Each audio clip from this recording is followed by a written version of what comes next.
सालिम ने खबर दी कि इब्ने उमर रदी अल्लाह अन्हु ने कहा, मैंने रसूल करीम सल्लल्लाहु अलैहि वसल्लम से सुना, आप सल्लल्लाहु अलैहि वसल्लम ने फरमाया कि जब रमजान का चांद देखो तो रोजा शुरू कर दो, और जब शव्वाल का चांद देखो तो रोजा इफ्तार कर दो, और अगर अबर हो तो अंदाजे से काम करो, यानी 30 रोजे पूरे कर लो।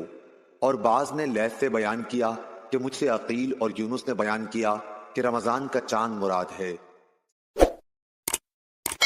Like, share and subscribe for more videos.